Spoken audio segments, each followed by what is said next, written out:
Olá, pessoa! Em primeiro lugar, seja bem-vindo, seja bem-vinda aqui dentro do nosso podcast Sem Roteiro. E hoje o assunto é completamente sobre reflexão. Porque você sabe, para se conseguir o autoconhecimento, muitas vezes não é necessário você responder perguntas difíceis. É necessário que você tenha a sabedoria para responder perguntas muito fáceis. Então, sendo assim, silencie, reflita, que com certeza boa parte das respostas que você está precisando nesse momento está dentro de você. É só você se aquietar e ouvir. E é nesse clima de reflexão que o Sem Roteiro está entrando no ar.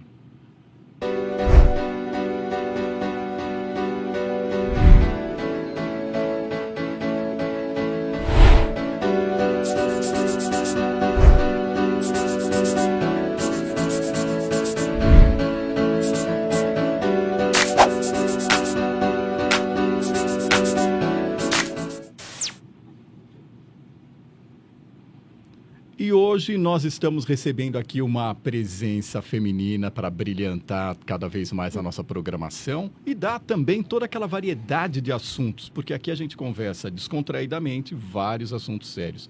E eu dou as boas-vindas para Isabela, que está acompanhando aqui o nosso programa e hoje vai fazer a sua apresentação também. Isabela, psicoterapeuta e também trabalha com terapias integrativas.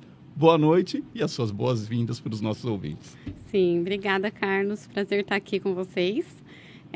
Realmente, então, eu trabalho como psicóloga, psicoterapeuta e com terapias integrativas. Eu gosto de citar isso porque eu acho que nós somos seres que somos físicos, emocionais, mentais e espirituais. Então, não dá para trabalhar só com a mente ou só com o corpo.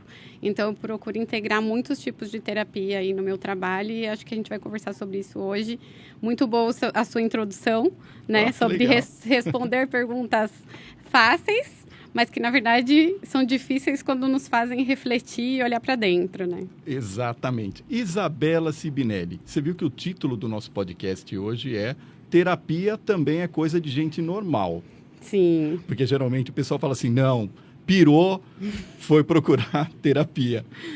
Dentro desse bate-papo, o que é ser normal de hoje em dia? Sim, eu achei interessante esse título, achei muito legal esse título, mas também falei, pode causar alguma polêmica, né? Porque a psicologia, ela surgiu para tratar pessoas que tinham desequilíbrios, transtornos mentais, né? Então, até hoje, apesar de a gente já estar no século XXI, de ter disseminado muitos conteúdos aí da psicoterapia, psicologia na internet e tudo mais, as pessoas ainda têm um preconceito de procurar a terapia, porque acham que é para quem, né, pirou o cabeção, para quem tá, né, surtou, porque tem o histórico de hospitais psiquiátricos e tudo mais, Freud, né? Uhum. Mas a psicologia hoje, a psicoterapia, ela é para trabalhar o nosso autoconhecimento e o autodesenvolvimento. Se a gente não se conhece, se a gente não se olha, a gente não consegue nem curar a gente mesmo, nem olhar para a gente mesmo. Imagina como a gente vai se relacionar com os outros. E a vida é relacionamento, né? Então, a gente está sempre interagindo, mas primeiro olhando para dentro, se conhecendo, se curando através de diversos tipos de terapia. Então, a normalidade, né, é estar dentro da norma, estar dentro do padrão. Então, o que é ser uma pessoa normal, né? De perto, ninguém é normal. Eu estava lembrando dessa frase. De perto, ninguém é normal. Porque muitas vezes o que é normal para mim não é normal para você, né? Você foi criado numa cultura, num estilo de vida, numa família. Se a gente for olhar pessoas de outros países, então, muito diferentes de nós. Então, a gente parar de colocar as pessoas em caixinhas, né? Então, o normalizar é isso. Então, existe um termo que chama equidade, né? Ao invés de igualdade. Então, dentro de cada necessidade de cada ser humano, a gente consegue trabalhar com cada característica individual. Uhum. A gente começou falando aqui já no editorial, e você reforçou isso daí muito bem, Isabela, a questão do autoconhecimento. Sim. As pessoas estão se conhecendo melhor agora ou não necessariamente? Então, eu vejo que teve um boom, assim, de pessoas que estão olhando mais para si, se cuidando, se olhando de uns anos para cá. Tanto que existem muitos tipos de terapia, não só psicologia, né? Então, eu, por exemplo, eu trabalho com constelação familiar, com apometria de ancoragem, com reiki, que são terapias espirituais, energéticas e sistêmicas. E então, surgiram muitos outros tipos de terapia, além da psicologia. E as pessoas começaram a se incomodar, porque a gente foi para essa situação do piloto automático, né? As pessoas pararam de se olhar, pararam de se conectar consigo mesmo e com a natureza, e aí começou a ficar essa correria e todo mundo começou a adoecer emocionalmente e mentalmente. E a pandemia reforçou muito isso, né? Porque estava todo mundo fora de casa, ninguém se convivia com a família, trabalhava o dia inteiro, e aí, de repente, todo mundo para casa, vem conviver com seu marido, com a sua mulher, com seus filhos, né? Vem olhar para dentro, vem parar, vem parar de ficar nessa correria, né? E aí, realmente, teve um boom de doenças mentais e emocionais, né? Depressão, ansiedade, pânico. E aí, as pessoas foram obrigadas a se olhar e a se tratar. E não adianta só... A psiquiatria, ela é muito importante, a medicação, ela é muito importante. Mas eu sempre falo que a psiquiatria, ela trata o sintoma, não trata a causa. Então, as terapias, você olhar para dentro, pegar a feridinha lá, vamos tirar o band-aid e vamos cavocar, né? Aí a gente acaba se curando, né? Dói, mas cura. E essa questão que você falou aqui durante a pandemia, que as pessoas tiveram que se voltar não só para dentro de casa, mas para dentro da própria casa interior. Sim. O fato das pessoas saírem de casa antes, seja para trabalhar ou para estudar, era uma fórmula de escape? Uma válvula de escape, digamos? Então, eu penso muito, a gente olha, né, na visão das terapias que eu trabalho, né, todo o autoconhecimento, que o equilíbrio é o segredo da vida, né? Então, nem muito para fora, nem muito para dentro. Então, nós somos seres individuais, mas que se relacionam com outras pessoas. A gente precisa do outro também. Então, assim, algumas pessoas excedem no trabalho, né? Os workaholic, trabalham o dia inteiro e não fica com a família. E quantos pais você vê que nem verão os filhos crescer porque ficaram muito tempo fora de casa, né? Mas também a gente precisa trabalhar e nos desenvolver na nossa missão de vida e para trazer dinheiro dentro de casa. Então, o equilíbrio, eu acho que é o segredo. Então, nem só fora de casa, sem olhar para dentro e cuidar dos pilares da nossa vida, né? Nossa vida, a gente tem o nosso pilar emocional, físico, mental, espiritual, financeiro, sabe? Tem muitos pilares. A gente tem que olhar para eles. Uma hora um vai ficar mais visto, sendo mais cuidado, o outro menos. E a vida a gente vai equilibrando. Então, eu acho que é importante o equilíbrio, não a questão de só dentro ou só fora. Tem uma hora, Isabela, em que tudo fica equilibrado? A parte financeira, a parte pessoal, a parte profissional. Existe isso? Porque tem muito... A gente vê aquela questão de a gente não coloca foco em algum setor que a gente quer desenvolver, sim, a gente não alcança o objetivo em lugar nenhum. Sim. Como é que funciona isso dentro de um consultório, dentro de um atendimento? Você pega a gente com a cabeça assim também, pensando um monte de coisa e tem que canalizar para alguma coisa? Sim, sim. Eu acho que o equilíbrio, a perfeição, assim, de estar todas as áreas... Tem uma ferramenta que chama Roda da Vida, ou Ikigai. Em cada área, no coaching, em outras terapias, cada um se chama de um jeito, né? Então, colocando todos esses pilares da nossa vida como uma roda, né? Então, aí a gente faz uma classificaçãozinha lá, o quanto você está olhando para cada parte da sua vida. E aí, assim... nunca a gente vai ter essa roda perfeita girando certinho, mas se a gente tiver uma parte da roda muito para baixo ou muito para cima, ela não roda direitinho. Então, às vezes você equilibrando uma parte, olhando para uma parte, você consegue equilibrar as outras. Estar em perfeito equilíbrio todas, muito certinhas e calibradas, não, eu acho que não. Porque somos seres humanos, a gente tem os nossos defeitos, os nossos problemas aí, nossos BOs, senão a gente não estaria encarnado aqui na Terra, né? A gente já estaria em outro plano, ser evoluído, muito desenvolvido, né? O desenvolvidão. O desenvolvidão, né? Alecrim dourado, eu costumo falar assim, alecrim dourado. Tem essa expressão? Tem, porque o alecrim, não fala aquela música, alecrim dourado que nasceu no campo sem ser semeado. Então tem esse termo, o alecrim dourado que não tem problema, né? Vive num mundo de unicórnio aí. E não nós não somos assim. Mas uma coisa que você citou que é importante, da pessoa chegar com a mente acelerada, quando você começa um processo terapêutico, o cliente, né, ele chega com tudo muito bagunçado ali na cabeça, né? Então, olha, eu tô com esse problema. Ele vem por um problema principal, né? O meu nicho é muito relacionamento, né? Relacionamento familiar, relacionamento afetivo, é muito esse foco de relacionamento. Mas primeiro se trabalhar para depois se relacionar. E aí, a pessoa chega com tudo muito bagunçado na cabeça. Então, ela vai falando, contando, e ela não tem essa noção, esse autoconhecimento do que está doendo, do que está machucando, qual é a causa raiz e tal. E aí, na terapia, a gente vai colocando as coisas na caixinha, né? E aí, você vai falando, olha, mas tá vendo que você tem essa dificuldade com seu pai, com sua mãe, que hoje você projeta na sua esposa, não sei o quê. Que a gente vai muito pro nosso sistema familiar também, o que a gente já traz, para depois a gente colocar nos nossos relacionamentos atuais. E aí a gente vai colocando as coisas na caixinha e aí a gente vai conseguindo acalmar a mente, focar. As outras sessões a pessoa já vai trazendo as coisas com mais organização. Então é um processo que eu falo que é 50% o terapeuta e 50% o cliente, né? É uma troca. Não dá, você tem 50 minutos por semana com o seu terapeuta. E aí depois você tem que aplicar tudo isso que foi trabalhado na terapia. Você veio do mercado corporativo. Sim. Essa atenção com as pessoas veio de lá. Como é que você desenvolveu isso e como é que você fez essa transição? Tá, isso é bem legal, assim. Eu me formei em psicologia há 13 anos, aproximadamente, né? Já tinha trabalhado em outras áreas da psicologia logo que eu me formei. Eu trabalhei em hospital psiquiátrico, trabalhei com dependentes químicos, trabalhei em APAE com crianças com deficiência. E aí, depois eu fui para o RH, né? E aí, eu fiquei anos trabalhando em multinacionais, empresas brasileiras e tal, mas eu tinha sempre um chamado para minha missão de alma, que eu falo, que era voltar a atender, a clinicar, a lidar com a dor de alma das pessoas. Porque no RH, no mundo corporativo, existe muita coisa linda, assim, que nós podemos fazer como psicólogos.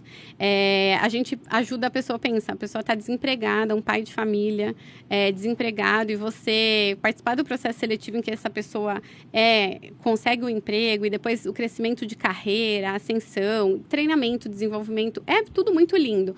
Mas, para mim, era superficial. Muitos psicólogos amam estar nessa área, né? Mas eu ainda sentia um chamado muito grande de sair e lidar com a dor mais profunda do ser humano. Aí, até que eu passei por uma dor profunda, né? Que eu fiquei viúva há 1 ano e meio. Em outubro de 2020, o meu marido desencarnou. E aí, eu comecei a refletir sobre a vida, as coisas que eu não tinha coragem de fazer, né? Eu não tinha coragem, né? Que para mim, coragem é agir com o coração. E eu tinha medo de fazer esse movimento, de ficar sem a falsa segurança do mundo corporativo, do salário todo mês e tal. Muitas vezes a carga horária é das 8 às 5 acabou só pensar nas próximas férias. Sim, isso mesmo, né? Então, assim, né? O quanto você tá de coração ali no seu trabalho, né? E fazendo o que você ama fazer. E aí, eu me mergulho muito, né? Nas minhas terapias. Eu faço terapia, diversos tipos, cursos, né? Que eu me trabalho primeiro para depois ajudar o meu cliente. E aí, eu fui me reinventando, ressignificando muitas coisas. E aí, eu tive a coragem de sair do mundo corporativo. E hoje, trabalhando só com as terapias. E estou muito feliz nessa área agora. Ah, que interessante. E dentro do seu consultório, ultimamente você falou que tem um trabalho mais voltado para na área virtual, na área digital, do que necessariamente presencial. Muda alguma coisa na hora do cliente ou do paciente? Aliás, dá para a gente abordar esse assunto também. Sim. É cliente ou paciente que fala? Então, na psicologia, normalmente a gente usa o paciente, né? Na medicina e tudo mais. Mas é um termo que me incomoda um pouco, porque paciente, né, é quem espera. Se você for ver o significado, quem espera. Uhum. E aí, se a terapia é 50% terapeuta e 50% paciente, né? Ele faz a sessão 50 minutos por semana, ou uma outra terapia que às vezes é um pouco mais. E depois ele tem que agir, colocar em prática. Então, aí o termo paciente eu acho que não faz sentido. Eu prefiro o termo cliente. Então, eu estou ali com ele, eu ajudo ele nas questões dele. E aí, depois, ele vai para a vida dele e vai agir, se conhecer e se aprofundar aí nas questões e trabalhar mesmo os conteúdos. Então, eu prefiro termo cliente. Dentro desse mundo digital, você percebeu que os seus clientes aí, no caso, eles se relacionam melhor aí com a questão do psicólogo, com a psicologia, mais dessa forma digital ou o presencial ele vai melhor? Como é que funciona isso? Então, está sendo uma transição, assim, né? Muitas pessoas, eu acho que foi uma transição para todos nós, né? Quando eu estava no mundo corporativo, eu tinha o hábito de entrevistar as pessoas presencialmente, fazia algumas entrevistas já virtuais, online, e reuniões presenciais e tudo muito presencial. E a gente foi vendo que o virtual funciona também, muitas vezes até mais prático, porque você não gasta tempo no trânsito, você resolve as coisas ali numa ligação, um call, né, e tal. E aí eu vejo que muitos pacientes hoje, muitos clientes, né, que eu estou corrigindo esse termo, muitos clientes me procuram e perguntam se eu atendo presencial. Então, hoje eu estou híbrido, eu atendo um pouco presencial e atendo mais online. Algumas pessoas ainda sentem essa necessidade de ter o contato, olho no olho, presencial e tal. Se bem que o olho no olho, para mim, no virtual, também fica muito intenso, porque você não se distrai com nada. Você fica ali olhando no olho mesmo. Né? Não tem outros, se você não ficar abrindo outras telas durante a terapia, né? Que alguns ansiosos fazem isso. Mas eu vejo que é o quanto a gente se adapta. Tem perfis, que tem alguns perfis que não se adaptam e preferem o presencial, né? E aí e o quanto a gente se trabalha para conseguir conquistar um novo jeito de fazer. Então, os meus clientes online estão indo bem, assim, eles estão gostando, tá tendo retorno, mas também já tive clientes que falaram, não faz sentido para mim, prefiro presencial, aí a gente vai pro presencial, ou se eu não posso, eu acabo caminhando para outro cliente, porque hoje eu atendo pessoas de vários estados, né? Eu não atendo só gente aqui de Jundiaí, atendo gente do Rio de Janeiro, de Minas, de outros estados por conta do online. E o pessoal se sente mais acolhido no digital ou no presencial? Eu acho que depende. Essa é uma grande resposta dos terapeutas e do psicólogo. Depende, do psicólogo, depende, né? Entendi. Depende da pessoa. Tem pessoas que se sentem muito acolhidas ali no virtual e adoram e nem citam mudar a forma. Nem cogitam Nem mudar. cogitam. Nossa, assim, é uma conexão que parece que você já conhece a pessoa de anos, assim, estando ali no digital. Eu mesma, a minha terapeuta, a minha psicóloga, ela é de Bauru, eu nunca a vi fisicamente, só online. Olha que legal. E nós temos uma conexão incrível, fazemos um trabalho incrível nesse olho a olho do online. Você tocou no assunto, eu até estava aqui na minha cabeça para te perguntar isso. É assim, o psicólogo cuida de outra pessoa. E quem cuida do psicólogo? Esse é um bom ponto. Ótimo ponto, Carlos, muito bom. Uma coisa que eu estava refletindo esses dias é que quando eu fui fazer faculdade, a gente... Sabe naquele primeiro dia de faculdade que os professores falam pra gente falar por que você veio fazer psicologia, né? Não sei qual é a sua formação. Publicitário. Publicitário. E não sei se no seu primeiro dia de aula teve isso. Por que você decidiu fazer publicidade, né? Exato. E na psicologia teve. E aí, quando a gente começa a falar, eu quero me conhecer melhor, eu quero me trabalhar, os professores nos corrigiram e falaram assim, você vem fazer psicologia para conhecer o ser humano, não para se conhecer. Se você quer conhecer, você vai fazer terapia. Aí, me deu um incômodo na época, mas na minha imaturidade dos meus 19 anos, né, não questionei. Hoje, me trabalhando de outras formas, através da constelação familiar, terapias espirituais e energéticas, nessas terapias, qual é o movimento que a gente faz? Primeiro, a gente se olha, se cura, se trabalha, para depois a gente trabalhar nosso paciente, nosso cliente. Por quê? A gente fala que o terapeuta só consegue levar o cliente até onde ele chegou. Então, se eu não me trabalho, se eu não me olho, se eu não entendo as minhas dores, primeiro que eu misturo tudo, faço uma salada com a do meu cliente, né? Porque daí ele vai trazer problemas com o pai dele, com a mãe dele, com o marido dele e tal. Aí, assim, esposa... E como que você vai conseguir lidar se você não consegue nem identificar a sua baguncinha ali, né? As suas dores ali. Então, hoje eu discordo desses professores que falaram que na psicologia a gente vai para conhecer o outro, o cérebro humano, a mente humana. Eu acho que hoje deve estar diferente. Eu tenho amigas que estão fazendo faculdade hoje. Vou até perguntar como estão os professores hoje. Mas é uma coisa que eu reflito muito, assim.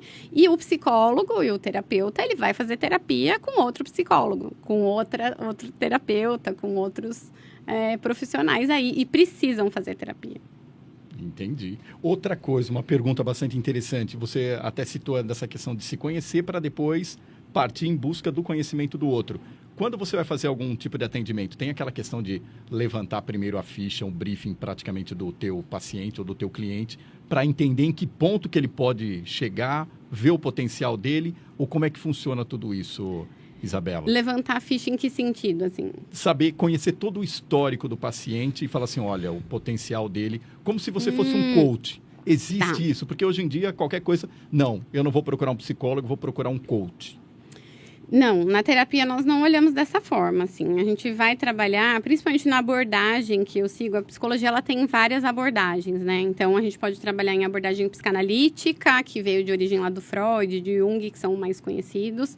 Aí tem a terapia existencial humanista, a abordagem, tem a abordagem cognitivo-comportamental e várias outras, né?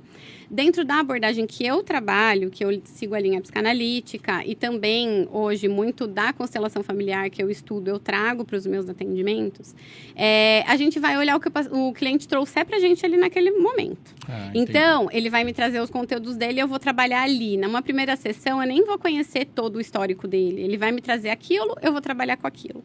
E aí, conforme as sessões vão evoluindo, aí a gente vai trabalhando todo esse contexto, esse conteúdo e vai se aprofundando mais. O que é importante, que eu faço sempre nas primeiras sessões, é explicar o meu método de trabalho, né? E entender qual é a queixa que o paciente traz, que o cliente traz, para ver se é uma questão que eu consigo trabalhar, que está no meu alcance, e se o paciente se identifica com a minha metodologia.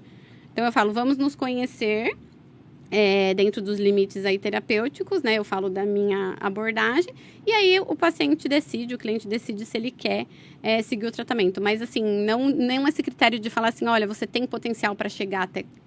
entendi. Tanto, não. Se ambos têm sinergia para trabalhar juntos, assim, e se a gente vai conseguir evoluir juntos. E dentro do seu método de trabalho, Isabela, você costuma perguntar mais ou ouvir mais? Ou isso depende da linha, do tipo de abordagem que cada psicólogo tem? Tá. Hoje, assim, é bem mesclado no meu modo de trabalho. Então, logo que eu tô conhecendo o cliente nas primeiras sessões, assim, eu ouço muito, quase não falo. Em algumas sessões eu tenho clientes que falam, a sessão dura 50 minutos, né? Eu tenho clientes que falam 40 minutos da primeira sessão e eu falo os 10 últimos minutos ou até estendo um pouco mais aí, porque a pessoa, como eu te falei, a cabeça da pessoa ainda está muito desorganizada, né? Então, ela não sabe direito o que ela vai trazer. Então, ela vai falando, e aí eu vou trabalhando ali aos poucos. Depois, quando a gente vai se conhecendo mais, se aprofundando mais e as coisas vão se estabilizando, aí acaba ficando, tem sessões que eu falo um pouco mais e o paciente menos, assim, mas acaba sendo, acho que 50%, 50% na sessão, porque tem alguns clientes, alguns pacientes que se incomodam, falam, eu não vou fazer terapia porque eu só falo e o psicólogo não responde. Tem essa mesmo, porque antes tinha aquela questão do divã, o cara deitava lá e falava, viu, não vou encarar o meu terapeuta, etc e tal, e ele que vai praticamente passar comando. Hoje em dia, então, pelo que deu para entender, a tua linha não é de simplesmente passar comando. Não, assim, né, tem as origens aí da psicanálise do Freud, até de Lacan, que era uma terapia, assim, que a gente na faculdade, é difícil a gente entender Lacan, né, tem muitos memes aí na internet que você fala, sair da aula de Lacan pior do que eu entrei, é bem difícil da gente ter uma compreensão, mas assim, eram metodologias que eram mais antigas e tal, hoje tem ainda pessoas profissionais que seguem dessa forma, né, acho que cada um tem a sua metodologia e todos os métodos são válidos, mas para mim o que funciona é ter muita troca do escutar e do responder. E os clientes esperam isso. Eles esperam isso, assim, eles se incomodam se... tem cliente que fala, mas você vai ficar só ouvindo, você não vai falar nada. Porque tem até aquela questão da caricatura, que o psicólogo colocava os óculos na ponta do nariz e só ficava assim, esperando, ouvindo. Então, praticamente acabou, porque hoje em dia, com essa questão, principalmente que você fala aí da integração, o pessoal tem que ter a integração e tem que ter a interação também. Sim. Eu não posso te falar que acabou, porque assim, como a minha metodologia, ela mescla várias terapias, né? E então, assim, tem psicólogos, tem psicanalistas que ainda seguem essa linha e ouvem muito e ficam com a cara de... Faz cara de psicólogo, né? Aquela cara de conteúdo fica ali. Fala assim, né? Porém, né? Então, assim, eu não posso julgar cada um com o seu método. Mas, assim, o que eu vejo? Quando eu começo o meu relacionamento com o cliente, com essa coisa da neutralidade que o psicólogo normalmente tem que ter, e só observando e tal, muitos clientes se sentem julgados. E ele fala assim, quem é esse ser humano, né? Que tá aí na minha frente, olhando como se a vida dele fosse a perfeição... E eu tô aqui sendo vulnerável, eu tô aqui colocando todas as minhas dores, e essa pessoa tá ali num patamar como se ela fosse alguém já super evoluído, o alecrim dourado. Uhum. Então, assim, aí eu vejo que muitas vezes quando eu mostro minha vulnerabilidade, claro que dentro do nível, porque a sessão é do cliente, não é minha, então não é o momento ali de eu chegar e ficar falando das minhas dores, mas em alguns momentos eu posso falar, olha, eu também tenho essa dificuldade. Eu tenho muitos problemas de relacionamento, eu tenho muitas dores que eu trabalho nas minhas terapias. Então, você não tá sozinho, né? Então, assim, aí eu vejo que eles relaxam e aí eles se sentem num ambiente mais seguro. Porque eles vêm e falam, poxa, ela também sofre, né? Então... Ou seja, houve a identificação. Isso, houve a identificação. Então, eu acho que é muito válido, mas... reitero que tem muitos profissionais que não trabalham assim e que ficam na neutralidade. O cliente não sabe se você é solteira, casada, se você tem filhos ou não colocam nada da sua vida pro cliente ali. Uhum. Dentro dessa questão que você citou da neutralidade, muitas vezes termina, questão de bastidor agora, para conhecer melhor a tua forma de trabalhar. Quando termina uma sessão, tem aquela coisa de você ficar pensando em alguma coisa que o paciente te colocou, que pode ser aproveitada numa próxima sessão. Tipo assim, aquela coisa de sentir a dor do paciente, sentir a dor do cliente. Tem isso também? Sim, assim, sim tem, a gente sente a dor, eu acho que a gente se trabalha muito para a gente não chegar ali na sessão com o cliente e se desequilibrar, né? E se desequilibrar, de repente ele traz uma dor muito forte dele, que se conecta com a sua. E na terapia a gente tem as projeções que a gente fala, né? Transferência, contra-transferência, vários termos aí. Então, a gente tem que tomar cuidado do quanto a gente está trabalhado para a gente não se identificar profundamente e cair em prantos ali, não saber lidar com a dor do nosso cliente. Então, a gente está ali para ajudar ele a se equilibrar. Mas, assim... Muitas vezes está ali, o cliente está trazendo uma dor profunda, você se emociona, você sente aquilo, você fala para o seu cliente, eu sinto muito por isso, né? Então, você compartilha dessa dor, acolhe o seu cliente e depois o trabalha. E o que a gente tem que fazer muito na nossa carreira é a gente não levar a dor do paciente para casa, né? Porque senão a gente fica acumulando aquelas dores e a gente não consegue ficar bem emocionalmente. Então... É importante a gente, esses 50 minutos, 1 hora de sessão, você guarda ali numa caixinha e você segue sua vida. Só que ali tem muita coisa que você vai trazer para sua própria vida, tem muita coisa que você vai levar para o seu paciente, mas não com dor. Não com aquela identificação de ficar o dia inteiro, nossa, coitadinho do meu cliente, ele passou por tudo isso, ai que doloroso. Não, é uma forma... Naquela sessão você se conectou com aquela história. Uhum. E aí depois você continua com a sua. Mas com um pedacinho a mais, assim, eu costumo falar que nós somos seres que a gente vai crescendo de acordo com o que a gente ganha de pedacinhos de cada um que vai passando pela nossa vida, né? Então, a gente está aqui hoje se conectando e conversando, estamos tendo muito aprendizado um com o outro. E aí eu vou levar daqui várias coisas novas que vão me construindo. E aí, amanhã é outra pessoa, assim como eu construí os anos que eu tenho até hoje, você também. Então, a gente vai se construindo com dores e amores, eu acho, né?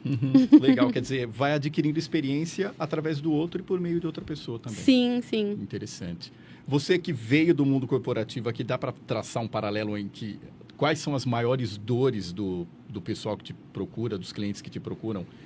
Essas dores são relacionadas mais ao lado profissional ou ao lado familiar? Então, muitas vezes vem com... Quer dizer, hoje quem me procura é muito dor pessoal mesmo, dor familiar, né, de existencial, pessoas com pânico, ansiedade ou problemas de relacionamento. Infelizmente, eu tenho muitas mulheres que passam por relacionamentos abusivos que me procuram. Então, assim, é um campo que eu trabalho bastante de mulheres que se anulam por conta dos relacionamentos e que sofrem por relacionamentos controladores e abusivos. Isso é muito frequente nos meus atendimentos. Mas o que eu vejo? Que é tudo junto e misturado, por exemplo. Você pode até ir para o seu terapeuta e levar uma questão... o meu trabalho está difícil, eu não estou conseguindo lidar, o meu chefe está me cobrando, eu não aguento mais as demandas e tal. Tudo isso é projeção da sua vida pessoal que você projeta no seu trabalho. Então, não temos como separar. Então, por exemplo...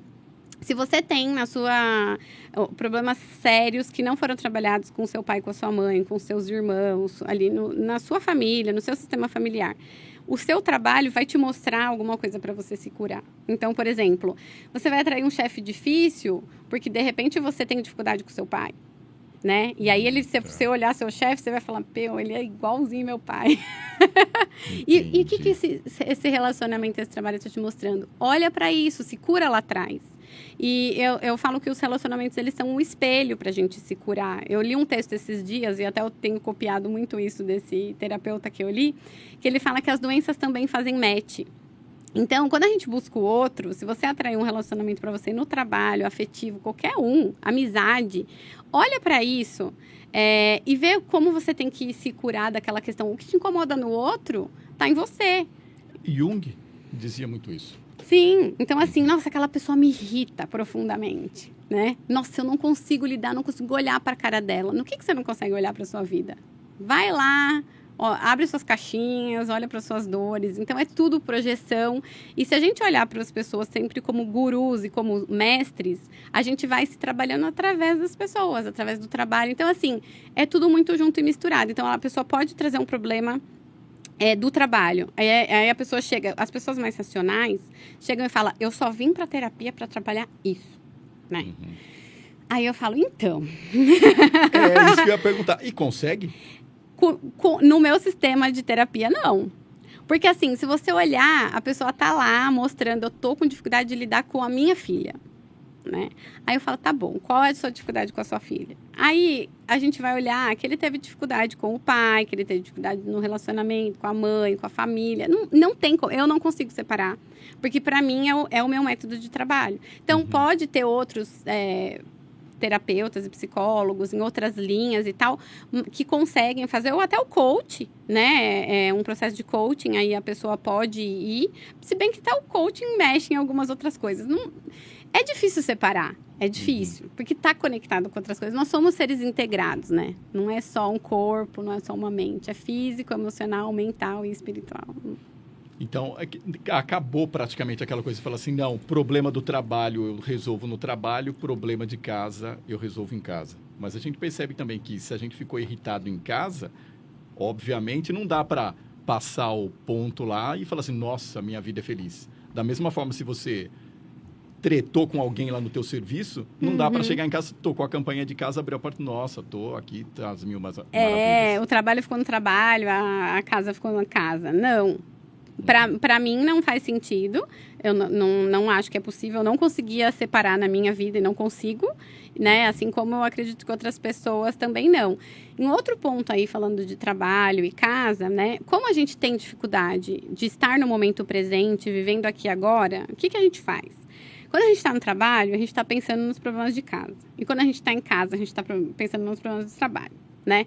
E aí tem até pesquisas aí, que eu não vou lembrar as porcentagens agora, mas que falam que no trabalho você fica resolvendo as pendengas de casa e em casa a do trabalho. Então as pessoas não conseguem fazer o horário das 8 às 5. Por quê? Elas levam o trabalho para casa, principalmente agora no home office, né? Que se mistura tudo, você trabalha no mesmo lugar que você dorme, come, almoça, se relaciona e tal.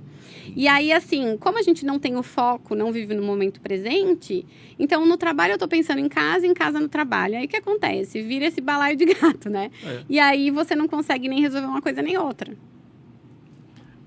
Você citou alguma coisa aí sobre as pessoas parece que não estão mais no tempo presente. O que acontece com isso? Desenvolvimento da ansiedade.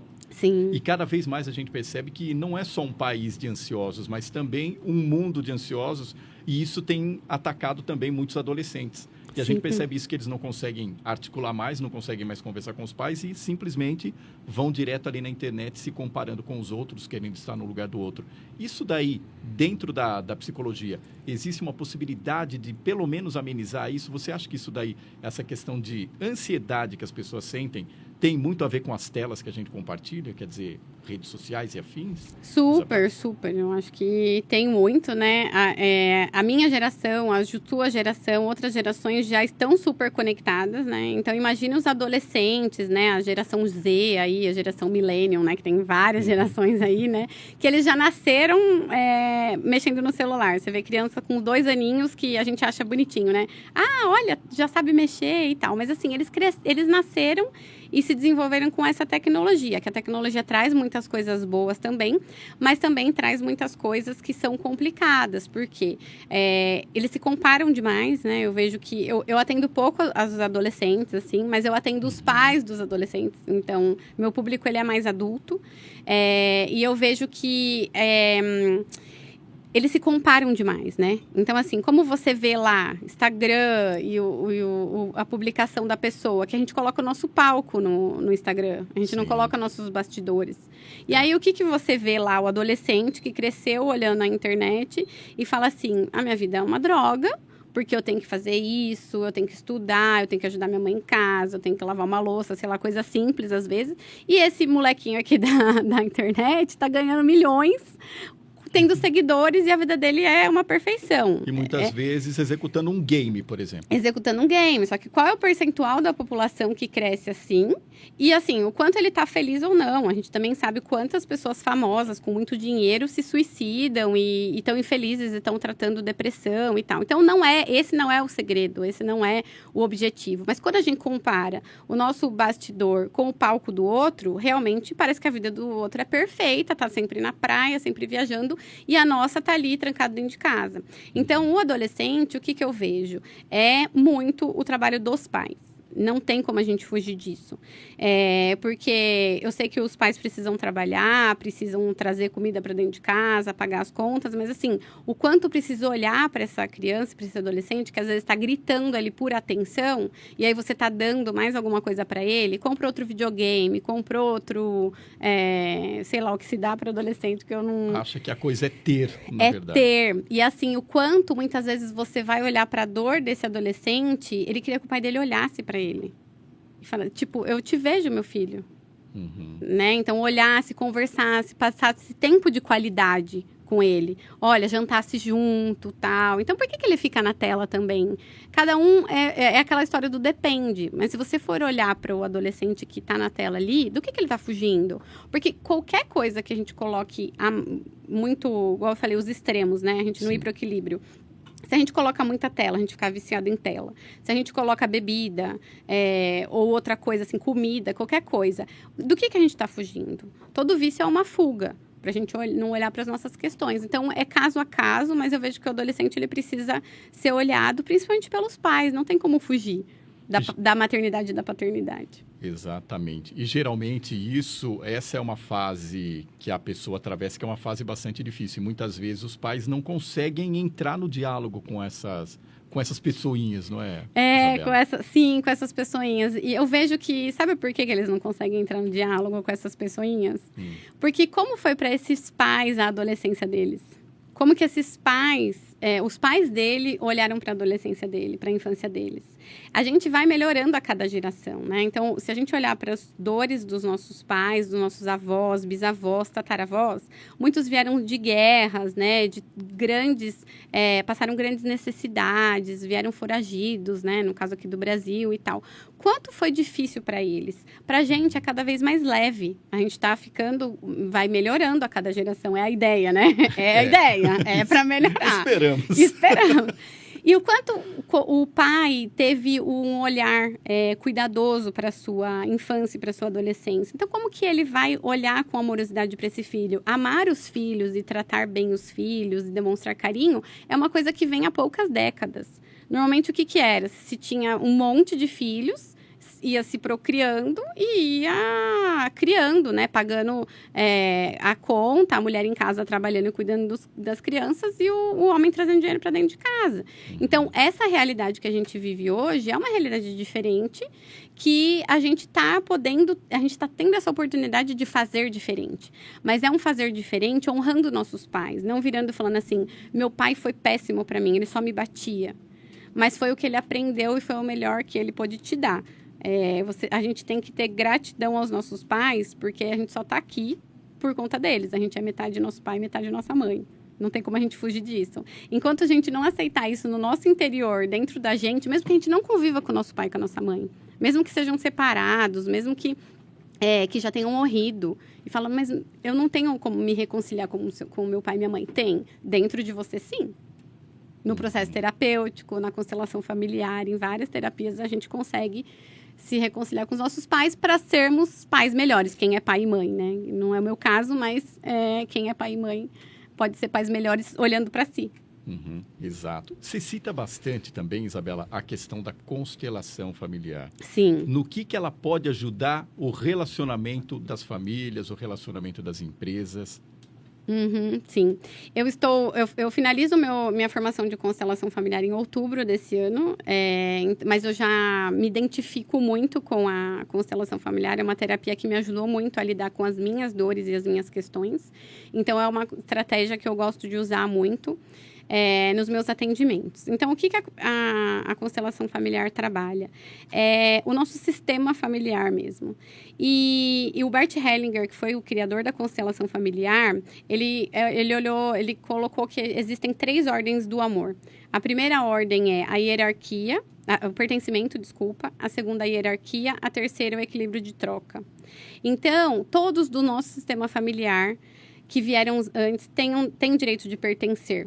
Então, os abortos, os assassinatos, as histórias críticas, os estupradores, os abusos, todo mundo que faz parte do sistema familiar tem o direito de pertencer. E o que a gente faz? A gente exclui essas pessoas. A gente não fala do nosso avô que usou droga, que bebeu, do nosso tio que foi o problema a ovelha negra da família e tal. E a gente vai excluindo as pessoas. Mas todo mundo tem o direito de pertencer. Isso é uma das leis do amor. Das ordens do amor. A outra é que existe uma hierarquia. Quem veio antes é maior e mais forte. Então, a gente recebeu a vida de pessoas que foram maiores que nós. E o que a gente faz hoje? A gente muitas vezes quer salvar nosso pai e nossa mãe, né? Ser melhor que eles. O que meu pai e minha mãe fez não presta.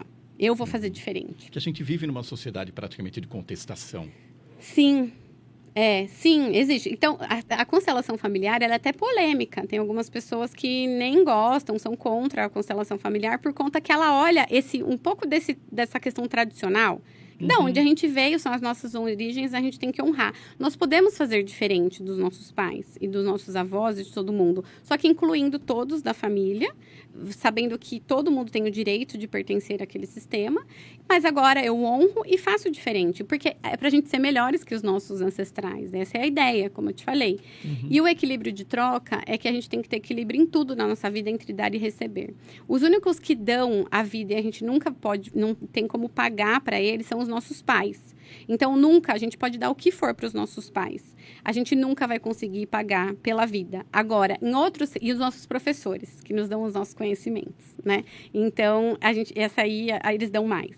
Agora, no relacionamento afetivo, nas amizades e tal, sabe aquela história de, eu faço tudo por você e você não faz nada por mim? Desequilibra? As pessoas trazem muito isso. Eu faço tudo pela minha esposa, eu faço tudo pelo meu marido, eu faço tudo por meu irmão e ele não faz nada para mim, porque tem que ter uma troca, né? Então, essas são algumas das questões que a constelação familiar trabalha. E quando a gente vai para as empresas, existem consultores sistêmicos também que fazem esse tipo de trabalho nas empresas, porque, como eu te falei, a gente projeta tudo o que a gente vive na nossa família, a gente projeta na empresa, no trabalho, no dia a dia.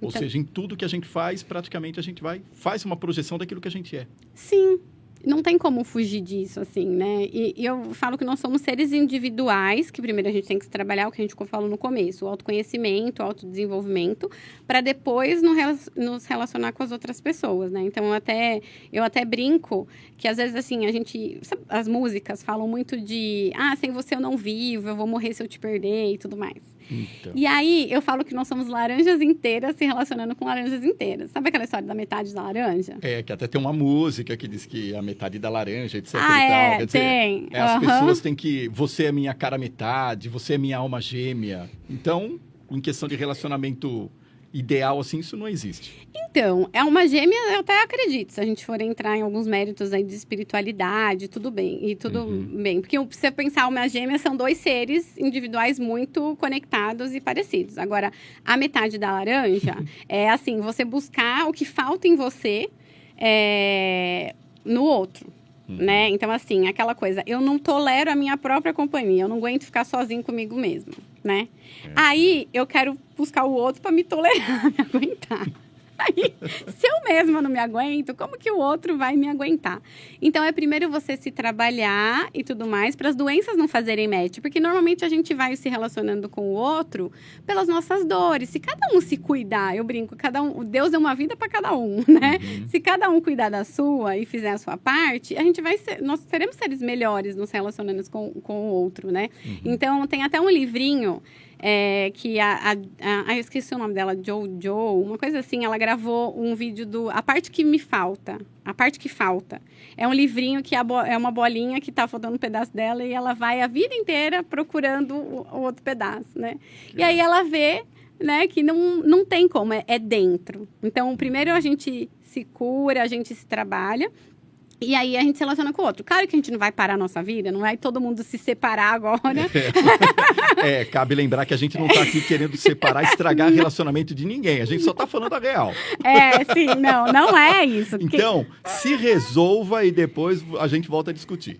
Não, assim, como eu falei, os relacionamentos, eles são uma forma da gente se trabalhar. Então, quem está no seu relacionamento hoje, como que a gente faz para melhorar? Para ser parceiros melhores, para ser filhos melhores, amigos melhores e tal. Olha o que o outro tá gritando ali para você e fala, nossa, eu preciso trabalhar nisso. Então, quando alguém fala que aquilo incomoda, eu me incomodo com isso quando você faz isso e tal, não sei o quê. Então, olha para isso e começa a se trabalhar. Então, é uma forma de evoluir juntos. O casal pode evoluir juntos, os amigos, todo mundo pode evoluir quando você olha para o outro e vê que a responsabilidade de se trabalhar é sua. Mas agora, para quem está sozinho e sabe aquelas pessoas que estão solteiras, viúvas, separadas, divorciadas, e aí não consegue ficar sozinha. Então, ela entra num relacionamento, não dá certo. Entra no outro, não dá certo. Entra no outro, não dá certo. Então, para um pouquinho, se olha, vai fazer terapia, vai olhar as suas dores e tal, para depois parar de procurar a sua metade da laranja ali, né? Se cura, se cuida. Não que você tem que ser um ser humano perfeito para depois se relacionar, mas olha que muitas vezes você está atraindo uns enroscos para sua vida. Tem muita gente que fala assim, mas eu só atraio enrosco, eu desisti do amor porque eu só atraio cara problemático ou mulher problemática. Aí você vai olhar na terapia, tem muita coisa profunda aí para se olhar. Quer dizer, a pessoa acaba sendo um imã. Sim. Ou seja, você vai atrair aquilo que você necessariamente está querendo, talvez. Inconscientemente, né? Porque a gente é entre 95% a 97% inconsciente e nós só funcionamos de 3% a 5% de maneira consciente, né? Não sei se você sabe disso. Então, esses de 3% a 5% tem que dar certo de qualquer jeito. Então, na verdade, assim, a gente não pode ficar ali só no raso, né? Então, a gente tem que ir para a profundidade, porque no 3% a 5% é isso que a gente está vendo aqui. Aí, quando a gente vai para autodesenvolvimento, autoconhecimento, você mergulha, vai naquela profundidade e fala, poxa, olha por que eu faço isso. Então, inconscientemente, a gente vai atraindo os relacionamentos, as dificuldades e tal. Se você for uma pessoa mais consciente, uma pessoa que se conhece, aí você vai atrair coisas melhores para sua vida. E outra, a gente percebe que tem muita gente sozinha, porque muitas vezes a pessoa quer colocar muita expectativa no outro. Super. Aí o que acontece? Olha, se eu não encontrar alguém assim, que goste disso, que faça isso, eu nem vou começar relacionamento. Isso acaba estragando e acaba potencializando cada vez mais a solidão. E às vezes as pessoas não se aguentam sozinhas com elas. Uhum. Sim, porque daí você percebe como a gente vai para os extremos, né? Uhum. Então, assim, ou a gente tem muitas dores ali e atrai o outro, né? E atrai qualquer pessoa ali, porque eu não me amo, eu não tenho minha autoestima, meu autoconhecimento, a minha autoconfiança, e eu quero que o outro me dê amor, eu quero que o outro me salve e me ajude. Ou eu também vou um pouco para arrogância e achando que eu sou, né, o master, né, aquele top dos tops, e assim, se não tiver tudo isso, eu não quero. A última bolacha do pacote. Eu tava procurando um termo. A última bolacha do pacote. Então, assim, se bem que falam às vezes que a última bolacha do pacote é aquela que tá toda esmagada, né? Também faz todo sentido. Mas assim, eu sou eu sou top do top, que ninguém é bom o suficiente para mim. Então, assim, os extremos sempre nos prejudicam. Então, da gente achar que a gente é péssimo, que ninguém vai me amar, que é muito o que os relacionamentos controladores e abusivos trazem, né? Normalmente, a pessoa que é abusiva, eu falo a pessoa abusiva porque existem homens e mulheres abusivos, né? Mas os homens pouco falam dos seus relacionamentos abusivos porque eles têm vergonha de falar. E aí, o que a pessoa abusiva fala? Você não vai conseguir mais ninguém, só eu te amo. Se você largar de mim, você não vai ter mais ninguém. Aí deixa a autoestima lá no chão e a pessoa fica presa nesse relacionamento. Ou quando sai desse, busca só relacionamentos controladores e abusivos inconscientemente. Agora, o arrogante, que é aquela pessoa que acha que ela não precisa se trabalhar, que ela não precisa olhar. Eu já tô bem, não preciso mudar. Você que precisa. Né? Aí ele também vai para o outro extremo, que ele não consegue também se relacionar. Tem que ter o equilíbrio de troca. Tem que ter, eu vou um pedaço, o relacionamento é igual a terapia. Eu vou 50% e você vai 50%. Não tem como ser... E cabe lembrar também que a arrogância em nada tem a ver com autoestima. Não, o termo arrogância, assim, que eu uso muito, quando a gente se arroga, né, a ser melhor do que alguém, a ser melhor do que as outras pessoas, muitas vezes, né, a gente acha que a pessoa arrogante, que se acha, tem muita autoestima, né? Nossa, por dentro a pessoa tá. Se você for olhar ali, né, nessa parte dos 95%, 97%, nossa, como tem insegurança ali. Né? Como tem insegurança na pessoa que acha que ela tem autoestima super bem trabalhada, mas fala com arrogância. Então, tem muita coisa ali por trás que ela não quer olhar, né? Então, ela se coloca como superior para não poder olhar para as dores dela e mostrar que ali tem um ser que está precisando ser cuidado, ser olhado. Isabela, a gente estava comentando também aqui, até um pouco nos bastidores, sobre a questão do autoconhecimento, de se relacionar com as outras pessoas. E tudo isso que a gente colocou aqui dentro desse podcast, dentro desse nosso papo, muitas vezes permeou, assim, a questão da espiritualidade. Sim. Qual a importância da espiritualidade dentro desse autoconhecimento, dentro dessa psicologia toda que a gente conversou aqui hoje? Tá. Então, para mim, né, no meu método de trabalho total, lembrando que, como psicólogo, a gente não pode colocar nenhuma crença para o cliente numa sessão e tal. A gente trabalha com a crença do cliente. Então, por exemplo, se eu atendo um cliente que é cristão, um cliente que tem a sua religião, eu vou trabalhar ali a espiritualidade dele, no significado da espiritualidade para ele. Porém, eu vejo a espiritualidade como algo maior, com significado, propósito de vida. Porém, se eu atendo um cliente que é ateu, eu vou atendê-lo do mesmo jeito e vou ver o significado da vida para ele. Por exemplo, ter fé, a gente pode ter fé em várias coisas. Fé na gente mesmo, fé na natureza, fé nos outros. A gente pode... Então, eu vou entender o significado da espiritualidade para cada um. Né? Então, nunca vou colocar a minha espiritualidade para a pessoa, né? No que eu acredito e tudo mais. Porém, nos meus trabalhos espirituais e terapêuticos, sem espiritualidade eu não sou nada. Eu acho que a gente é primeiro um ser espiritual que veio viver uma experiência terrena, não ao contrário. A gente não é um corpo que tem um espírito. Nós somos um espírito que tem um corpo provisoriamente, por pouco tempo, né? Porque a gente vive aqui, sei lá, no máximo 100 anos. Olha lá que... Não, pelo amor de 100 anos? Não, é muito. É muito? Você quer viver menos? Acho que... Ultimamente, eu fui bem otimista com 100 anos. Ultimamente Sério não está mesmo? acontecendo, porque né? cada vez mais a tecnologia, a questão da medicina, está deixando o ser humano cada vez mais longevo. Sim, né? Mas assim, e o quanto tem a longevidade, mas com qualidade, né? Porque muitas vezes você vive 100 anos de uma vida vazia, de uma vida sem sentido, sem significado. Para mim, a espiritualidade é isso. É você colocar significado nas coisas. É você olhar para o outro e ver amor naquilo. E ver que existe troca, que existe algo muito mais profundo do que só... esse corpo físico aqui, essa casca que a gente vive. Então, eu acho que não adianta a gente viver 80 anos sem fazer diferença na vida das pessoas e ser feliz. Por exemplo, o meu ex-marido, como eu comentei, eu fiquei viúva, meu ex-marido morreu aos 37 anos. E o Marcelo foi uma pessoa incrível, um ser humano que ele era divertido, ele era brincalhão, ele deixou um legado de muitas coisas boas na vida das pessoas. Hoje, quando a gente lembra dele, a gente dá risada, fala, nossa, o Marcelo zoava disso, o Marcelo brincava disso. Sinto saudade, claro, gostaria que ele tivesse vivido mais. Sim, mas quem sou eu para escolher? Nessa espiritualidade toda, eu falo que Deus, ele vê as coisas de uma maneira muito mais ampla, né? A gente tem isso que Deus está vendo, que a espiritualidade está vendo, a gente vê isso.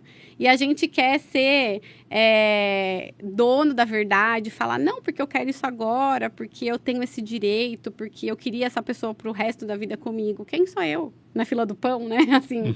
Então, eu vejo as coisas muito dessa forma, de que tem um trabalho todo por trás de tudo isso que a gente está fazendo aqui na Terra.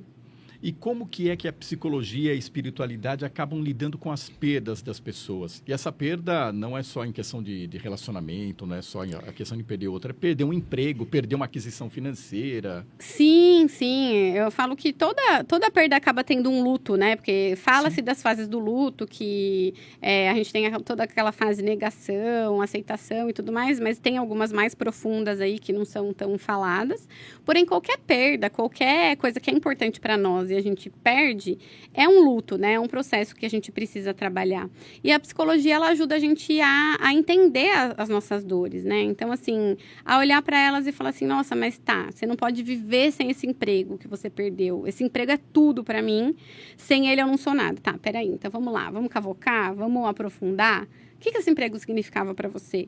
Ah, dinheiro, ganhava um salário, como que eu vou conseguir me sustentar? Tá bom, então vamos ir afunilando, vamos aprofundando e tal. Muitas vezes, para cada um, você vai cair numa situação diferente. Tem algumas pessoas que a família passou necessidade, então para ele perder o emprego, ele relembra da infância dele, de quando ele não tinha a estrutura que ele tem de vida hoje. A fuga, de achar que todo aquele dinheiro é importante, eu não vivo sem ele. E aí não olha para dentro. Então, a psicologia e as terapias, elas lidam com a perda de várias formas, mas a perda de cada um tem o seu significado e tem o seu valor. Às vezes as pessoas falam assim, você passou por tal coisa e eu estou te preocupando com um problema tão pequeno. Eu falo, mas o seu problema é grande para você. E se eu sou sua amiga, se eu sou uma pessoa que eu me importo com você, eu vou ouvir o seu problema do tamanho que ele significa para você. Né? Não tem como comparar dor. Eu falo que não tem, né? A sua dor, às vezes você bater o dedinho vai doer de uma forma, para mim vai doer de outra. Exatamente. É por isso que a gente não pode praticamente se comparar com outra pessoa. Sim.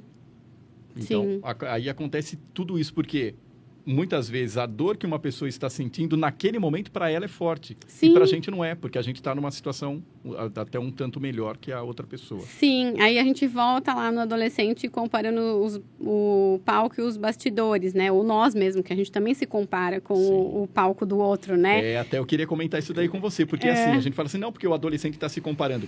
Na verdade, a gente também se compara, dá aquela clicadinha no celular e fala, olha que lugar legal que essa pessoa está hoje, gravando um tutorial de alguma alguma coisa e fala assim, e eu tô aqui trabalhando. Aí a outra pessoa também que está lá em determinado lugar fala, nossa, que legal, o cara tá trabalhando e eu tô aqui sem fazer nada. Quer dizer, quando a gente se compara, o bicho pega para todo mundo, né, Isabela? Sim, com certeza. Porque assim, eu falo muito assim sobre a gente pagar o preço, né?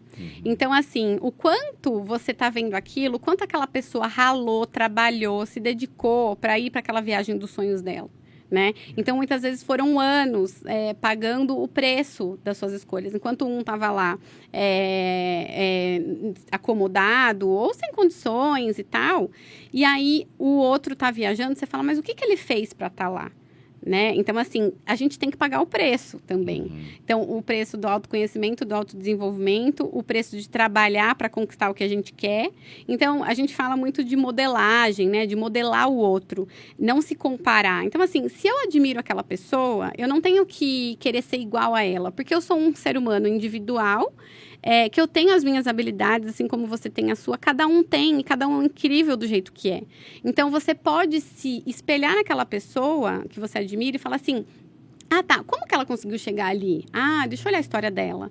Nossa, bacana, ela trabalhou, ela se dedicou, ela fez isso, tal, não sei o quê. Eu posso também chegar nesse dia, se é o meu sonho, se é a minha meta, a pessoa foi para uma viagem, eu também quero, mas pague o preço, vá lá e faça. Não fica ali só observando, sem agir. É a questão, tem que se pagar o preço e tem que se fazer sacrifício também para conseguir algumas coisas. Sim, tem que abrir mão de algumas coisas para conquistar outras, né? Eu acho que, assim, o crescimento, ele pode ser no amor, ele não precisa ser só na dor. A gente vive num mundo dual, né? Uma dualidade, né? O preto e o branco, a dor e o amor, né? Tudo é dual, assim, né? Escuro e claro. Então, é a nossa realidade aqui na Terra. Então, normalmente, pelo nosso nível de consciência, a gente vai mais pela dor, né? A gente evolui muito mais pela dor porque somos seres, né, em evolução. Mas, quando você vai indo para uma jornada de autoconhecimento, espiritualidade, vendo que se você se alinha com a sua missão de vida, com o seu propósito, tal, as coisas podem ser leves, a gente pode aprender pelo amor. Então, assim, é uma realidade que eu tô vivendo um pouco. Eu já aprendi muito pela dor, mas também eu já aprendi muito pelo amor e hoje eu tô muito alinhada com o meu propósito de vida, assim, com a minha missão, e as coisas estão fluindo. Né? Tem até uma música que eu adoro, né? Eu gosto muito de refletir sobre música. No Instagram eu posto bastante. Que fala, deixa fluir, né? Deixa que tome conta da gente. Então, né? Se a gente se alinha, as coisas vão mais fáceis também. Parece que as coisas vão acontecendo a seu tempo. Sim. E do jeito que é para ser. Porque a gente bate o pé que a gente quer que seja do nosso jeito, naquela hora, naquele momento. E o quanto aquilo não vai ser bom pra gente. Eu já passei por muita situação que eu quero isso agora, nesse momento e tal, e ficava frustrada por não conseguir. Meses depois, anos depois, eu falo, nossa, aquilo lá que não aconteceu como eu quis, foi uma libertação, aquilo lá foi muito melhor. Porque a gente se prende no que a gente quer e, às vezes, a gente restringe a gente conquistar só aquilo. Mas pode ser maior. Pode ser melhor. E não é uma utopia, assim, que às vezes quando eu falo de determinadas formas, tem pessoas que acham que é fácil, que é leve, mas assim, tem muito mergulho, tem muito trabalho para depois a gente chegar e falar dessa forma um pouco mais leve. Quer dizer, no momento em que a gente está sentindo alguma coisa, a gente está sofrendo, passando por determinada situação que não está tão favorável. Mas a hora que a gente sai daquilo, quando a gente conta, quando a gente consegue verbalizar, dá sensação para o outro que, nossa, a vida desse cara aqui é muito fácil. Sim, né? Porque a gente não viveu ali, né? Não foi a gente que viveu aquela dor, né? Então, mas olhar a vida um pouco com um olhar um pouco mais de observador, sabe? Não levar tudo tanto pro lado pessoal. Sabe quando a gente se irrita? Alguém olhou torto para você e não te deu bom dia. Aí você acha que você é o centro do universo, negativo ou positivo, né? Porque às vezes você acha assim, ele não me cumprimentou porque tá bravo, eu fiz alguma coisa para ele. A pessoa tá com as questões dela. O ser humano, ele é egocêntrico, né? Ele olha para si mesmo. Então, às vezes, ela tá lá nos processos dela, a pessoa, e você acha que ou você pode agradar muito ela ou você pode desagradar muito ela. Mas a gente tem as nossas questões, a gente não tá olhando tanto para o outro assim, não. Uma pergunta que eu não posso deixar de te fazer dentro desse podcast. Você está acostumada a entrevistar. Como que você se sentiu sendo entrevistada? Ah, sim, é verdade, né? Porque é verdade, eu entrevistei muitas pessoas nessa minha jornada do mundo corporativo. Aí eu fazia recrutamento e seleção. Então, eu me senti muito à vontade, assim. Eu acho que o seu perfil, né, deixa a gente muito à vontade, como um bate-papo. E eu costumava sempre falar nas minhas entrevistas, né, no mundo corporativo, que é uma troca, uma entrevista no recrutamento e seleção. O candidato muitas vezes se sente avaliado e tenso. Nossa, ela pode me aprovar ou me reprovar. E eu sempre procurei deixar as pessoas muito à vontade. Falar assim, ó, aqui são 2 seres humanos conversando. E aí, assim, a gente vai ver se para a empresa faz sentido o seu perfil e você vai ver se para a empresa faz sentido, se para você faz sentido a empresa. É uma via de mão dupla, né? Então, eu sei que muitas vezes a pessoa está desempregada, precisa do trabalho, daí a gente vai aceitando trabalhar sem fazer grandes escolhas. Eu sei disso. Então, assim, quando a pessoa ficava tensa, eu quebrava o gelo, eu brinco, né? Eu brincava, eu falava... calma, tá tudo bem e tal. E eu ia falando outras coisas, contava alguma coisa e tal, para deixar a pessoa um pouco mais relaxada. E normalmente as pessoas ficavam muito à vontade comigo ali na entrevista, né? E foi a forma que eu me senti com você. Acho que a sua estratégia de entrevistar foi muito boa. Ah, bacana. Como que eu encontro a Isabela nas redes sociais?